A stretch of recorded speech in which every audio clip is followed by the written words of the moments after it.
Alright, time for round 2.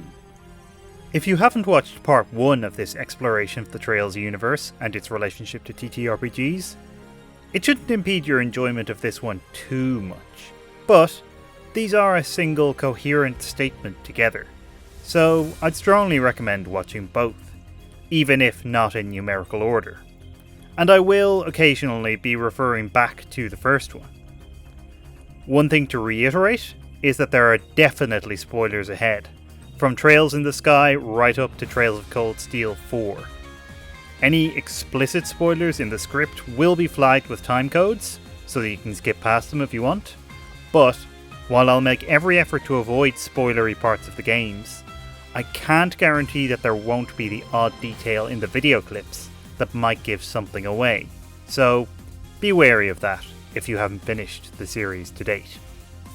Without further ado, let's go. The Trails games have a not wholly undeserved reputation for being glacially paced, although I think deliberately paced is probably a more accurate description. Because they tend to be structured as plot arcs unfolding across multiple games, most of the series to date consists of pairs of games, where the first acts as setup, while the second pays off plot threads, usually by escalating things massively.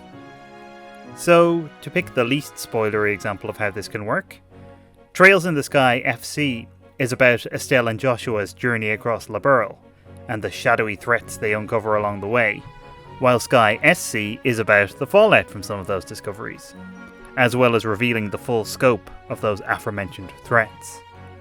So, in this instance, the first game introduces us to Liberl, its geography, its history, its politics, etc., and then SC builds off all of that basic information to reveal deeper and hidden truths, not unlike the kind of escalation I talked about in my New Vegas video, but on a much greater scale.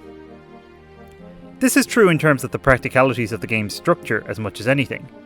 In FC, you visit the major cities and regions of Liberl in turn, chapter by chapter, travelling in an anti-clockwise direction from sleepy rural Roland to the capital Gransel, while in SC you revisit all of those cities, but in a totally different order, and you ultimately end up with the entire world map to explore. The Cold Steel games do something very similar, with Eastern Erebonia in Cold Steel 1 and 2, and Western Erebonia, plus a little chunk of the East, in 3 and 4, with the added bonus of eventually allowing you to fast travel across the world map, so the world feels that bit more accessible. This is all very useful as a basis in terms of structuring a longer D&D campaign, especially if it's going to be set within one city or region. Use early sessions, maybe even early plot arcs and quests, to get your players used to the lay of the land. This isn't just true geographically. They should also get to know the most important and prominent NPCs, or at least know who they are, and find out what the major tensions going on are. Ideally, they should come to have a stake in what's going on in the region, and similarly, the region may well come to have a stake in them. At the end of the last video, I talked about how the SSS build up their reputation from public disdain to heroes of Crossbell over the course of Trails from Zero, and that's very relevant again here. It's just classic storytelling. Characters can't begin on top of things, enjoying public adulation and fame. They have to earn it, otherwise it's just not satisfying. This kind of pacing also allows for the kind of long-term storytelling that I talked about in part 1. Even within arcs. Plot elements can be seeded early on that will become important as things go on. Again, going back to part 1, in-game books and newspapers are great for this. Take for instance, Estelle's growing realization over the course of Trails in the Sky that her father is a very big deal in Liberl. We'll come back to him in a minute. It's a nice character arc for her as she reconciles her goofy dad with the most legendary badass on the continent, but it also sets up Cassius's importance to the rest of the arc, including, spoilers for the first 2 Sky games, his Deus Ex Machina arrival to save the day at the end of both games, as well as his solution to the Erebonian invasion partway through SC. The former doesn't feel like a Deus Ex Machina, precisely because we've heard so much about how cool Cassius is, and how much he's capable of, that it just makes sense, especially as he's been off-screen for nearly all of FC. Again, more on this in a minute. All of that background detail that I talked about in the first video ends up very directly informing the plot. Another good example comes in the Crossbell arc, and here I'm very aware that Trails to Azure has only recently come out in English at the time of recording, so be wary of spoilers again. Throughout Zero and the first half or so of Azure, the SSS develop a network of people around Crossbell who can help them out, such as Ian Grimwood and Dieter and Mariabelle Croix. Later in Azure though, these turn out to be the very people they're fighting against, adding a layer of dramatic irony to proceedings, as well as depriving them of crucial pillars of support. And their motivations turn out to be rooted in things we've spent a game and a half hearing about. Their plan is intended as a drastic solution to the Crossbell problem that I talked about in part 1.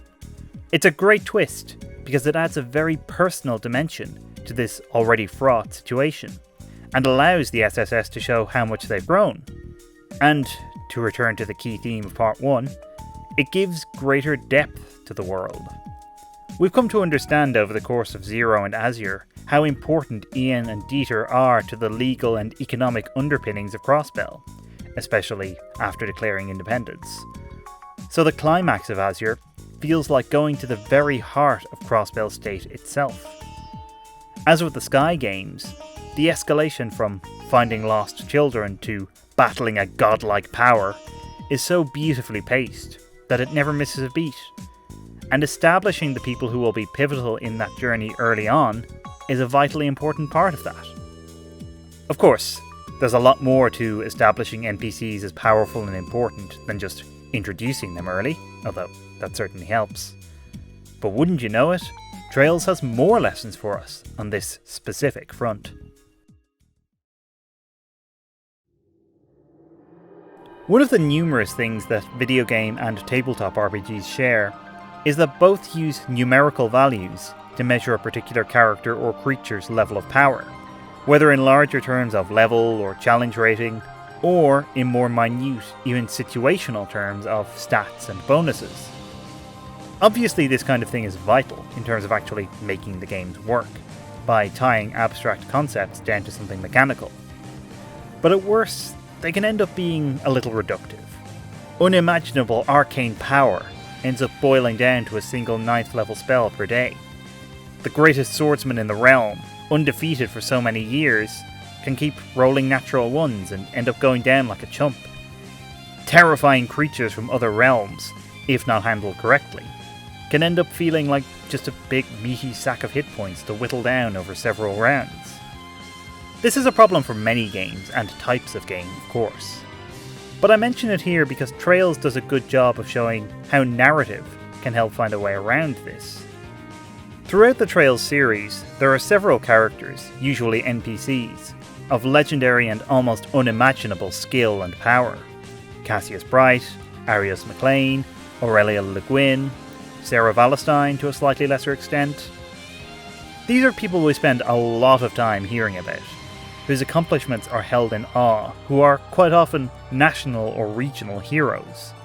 And the Trails series does something particularly interesting with them, in terms of the player's relationship to them. Rather than be distant aspirational figures, the four I've just mentioned are relatively close to the protagonists. Cassius is Estelle and Joshua's father, Arios is both a rival and an ally to the SSS, Aurelia is the headmaster of the Thor's branch campus, and hence a direct authority figure to both Reen and New Class 7, and Sarah is Old Class 7's teacher and mentor. And yet we're never allowed to forget that they are ferociously capable. We know that were we to see them in action, they would likely demolish any and all opposition. And the games give us occasional glimpses of that just to prove the point. They often have to be kept at a distance from the action of the plot to solve the age-old problem of why they don't just sort everything out. Cassius is probably the best example of all this. Not only is he a figure who towers over the world of the games, he's also, unlike the other three, never been even briefly playable to date. which helps to keep his level of skill abstract. On most of the handful of occasions we've seen him in action, he's not even using the weapon for which he's famous. This helps to keep his capabilities mysterious. We genuinely have no idea what he's able to do, although the level of respect and fear in which he's held gives some idea at least. It's also worth noting that at least some of the events of Sky FC happen precisely because Cassius is away, for reasons that will become more important later in the series. His absence is a plot point in itself. This is a good indication of how having powerful NPCs around actually opens up storytelling possibilities, if handled carefully, rather than shutting them down. They can even be used to build up antagonists in interesting ways. For instance, the DG cult in Trails from Zero become that bit more of a threat when we learn that Cassius was in charge of the original operation to destroy them. If they're a challenging opponent for him, then they must really be something. Of course, antagonists are trickier to do this kind of thing with, since the party will most likely fight them at some point, and so their power can't always be abstract. Nonetheless, Trails uses some of the same tricks to build up these people, albeit in a slightly different way. We hear a great deal about the capabilities of figures like Louve or Arianrod long before we ever see them in action. And when we do see them unleash their real strength for the first time, it's often in cutscenes rather than actual battles. This is all quite doable in a TTRPG. Have the players hear rumours of a particular NPC's power, then maybe have them see that person in action, briefly, in a situation in which they can't or are unlikely to intervene. Maybe that person even intervenes on their behalf. I think one of the best examples of this is the introduction of Sigmund Orlando in Azure, which first demonstrates his extraordinary powers of perception, and then his superhuman strength, all without him really doing anything in front of the main characters. You don't even find out who he is for a couple more hours of gameplay. It's such a successful trick that Cold Steel 3 does something very similar to introduce a major antagonist, and it works just as well there. There is, however, another way Trails builds up these kinds of powerful antagonists, which might seem tempting, but is extremely dangerous. At a few points in the games, the characters are faced with an unwinnable fight against an antagonist who is out of their league, which they must inevitably lose, though there are sometimes rewards for managing to do a certain amount of damage before losing. This seems like a great way to demonstrate power, and it certainly works well in Trails, but the trouble for adapting it to a TTRPG is that doing so risks ignoring player psychology, especially in D&D. In general, once they roll initiative, players are expecting to take down their opponent. Unless you have built up expectations to the contrary, they will very often try to find a way to win, rather than retreat. It's notoriously difficult to communicate to players that they should run from this particular fight, because it works against the expectations of the system. Cold Steel 3 has a novel approach to this, where characters often end up fighting to a stalemate, rather than being outright defeated, whereupon the circumstances of the battle will change, with new allies showing up or something similar. This is probably more doable than an outright defeat of your players, especially since defeat generally means death in D&D. But be careful that it doesn't feel like you've suddenly decided to shift things in your players' favour. Players hate to lose, but a lot of them hate the appearance that things aren't fair even more. All of this is to say nothing of a couple of party members across the Trails games who turn out to be hiding their true strengths and identities. Not naming any names for obvious reasons, but, well, if you know, you know. This is something that you're unlikely to do with PCs, unless the DM and one of the players are playing a very long con on the rest of the party, but it's very doable with NPC allies. All you have to do is fudge rolls, make that plus 11 bonus into a plus 5, maybe fail the odd saving throw deliberately. You can maybe even allow suspicious PCs an insight roll to realise that this person is hiding their true strength, which could lead to some fun and dramatic moments in and of themselves. After all, since you're using numbers as a way of communicating strength and skill, playing around with those numbers allows you to do all sorts of tricks, and hopefully avoid the classic JRPG problem of, hey, why isn't this person as strong when they're in my party? Powerful NPCs are often thought of as something of a storytelling problem in D&D. Why isn't the super powerful wizard going out and sorting out this cult or whatever? There are hundreds of ways to answer this question, and your answer is likely to be unique to your world, your party, and your table. But I think Trails' answer is worth taking into account. Powerful NPCs help to flesh out the world, maybe even to show what the people of this world value. You can use them to challenge your players as enemies or rivals, to set up a major threat, or simply as part of the fabric of the world. Important power players with whom your players will have to deal, one way or another. If there's an abiding theme to Trails, it might just be the importance of knowing your history. The ancient history of Liberl, Crossbell and Erebonia becomes very directly relevant to the present in their respective arcs, with antique secrets being uncovered and revealed, old beliefs retaining their power, and ancient technology coming back to life. I'm not so much interested in the specifics of what the games do though, as I am in how they create this sense of a world underpinned by history, both known and mysterious. The landscape of Zemuria is littered with old structures and ruins, whose purposes have often been forgotten. Many of these serve as dungeons throughout the series, while others are simply visible reminders of past generations. Heimdall, the capital of Erebonia, has a network of catacombs beneath it, which hold a couple of ancient secrets, a very direct symbol of how history underpins the present. Not one but two prestigious schools in the series have old, dilapidated schoolhouses in their grounds, as if the students of the present are haunted by those of the past. And wouldn't you know it, both those old schoolhouses, upon investigation, turn out to be playing host to ancient technology. Crossbell has a centuries-old bell of mysterious provenance and purpose, right slap bang in the middle of its central square. Again, you've got this pointed juxtaposition of the ancient and the modern. All of this helps to build up the history of the world in a far more tangible way than simply reading about or being told about historical events. It makes the players feel like they're surrounded by history, like the world they're encountering is built, sometimes quite literally, on previous generations. It's also often a good source of mystery, especially when it comes to dungeons like Stargazer's Tower or Lohengrin Castle, whose true purpose isn't revealed for quite a long time. The past is a good place to hide secrets, and the uncovering of those secrets, by your PCs or others, can be a great basis for a story. Of course, as all of those references to ancient technology might suggest, the past can also serve a more practical benefit, if you go with the common assumption in fantasy that the past was more advanced or more powerfully magical. Trails is no exception to this. Ancient artifacts are great sources of power whose use is heavily regulated, and even the modern orbment technology was developed by studying the remains of the great ancient civilization. If this all sounds an awful lot like magic items, well, that's exactly what I was going for.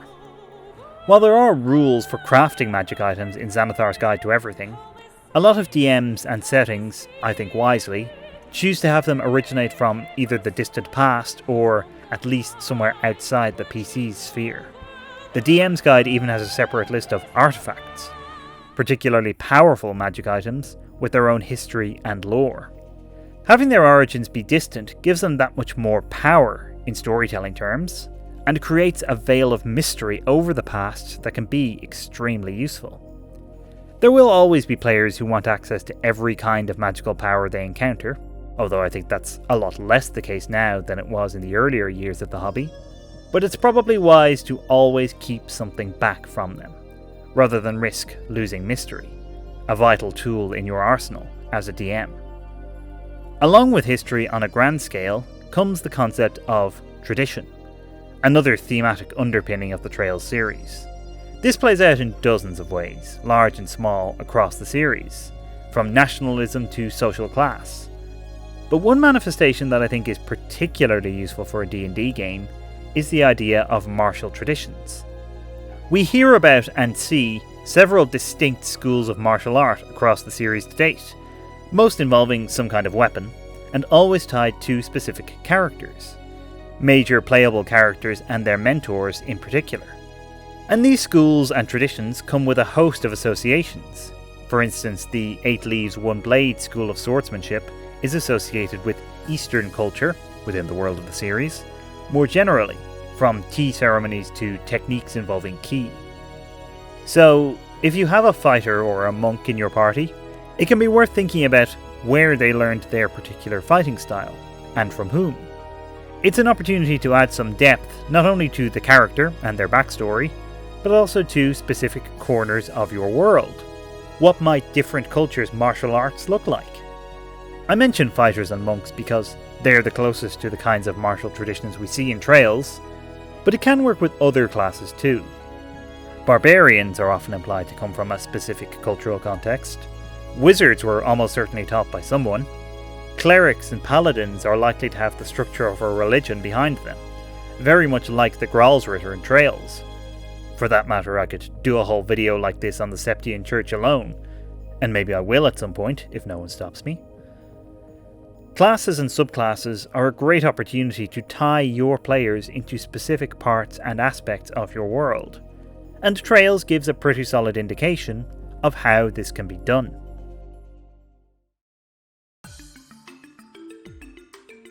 I've talked before about how much I like to use game music in the background of my TTRPG sessions, and why. I take from quite a few series, but Trails is my secret weapon. I draw from it more than any other single series, maybe even more than everything else combined. Why? A few major reasons. Number 1, the music is really good. It's evocative and usually not too intrusive, so it can happily play in the background on repeat for quite some time. I get a lot of use out of the town themes in particular, which are really great for giving a sense of what a particular town or city is like. Port City? Ordis or Ruan will be helpful for a maritime feel, whether you want to conjure up a relaxed or a busy atmosphere respectively. Grand Capital? Go for Heimdall or Gransel's themes. Grandiose, imposing, but oddly comfortable, because they're big population centres as well as the home of government. Big cosmopolitan trade city? Crossbell has you covered, with several different themes to suit the mood, including specific themes for different districts of the city. And then there's the battle themes. These are not only superb for getting the blood pumping, but across the series they come in various stages of intensity, from random field encounter to world-altering battle. After all, you don't want to be pulling out the Azure Arbitrator for a first level party fighting some rats in a cellar.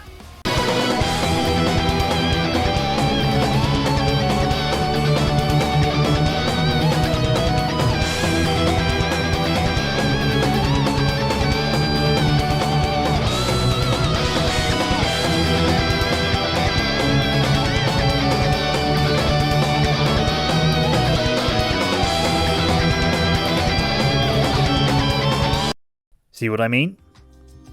And reason number 2 why Trails music is helpful? No one knows it. Most advice out there about using music in your games will tell you that you shouldn't use music your players might already know and have associations for, because it makes your world feel more like a composite of existing media than its own thing. Now there are times when playing on your players' associations can be useful. Check my Final Fantasy VII video for quite a specific example. But in general, you want it to feel like this music exists purely for your game. So a semi-obscure JRPG series with about a dozen entries at time of recording, some of which have yet to be localized into English, is the perfect well to draw from, unless your players happen to be massive Trails fans, which none of mine are. Yet, despite my best efforts.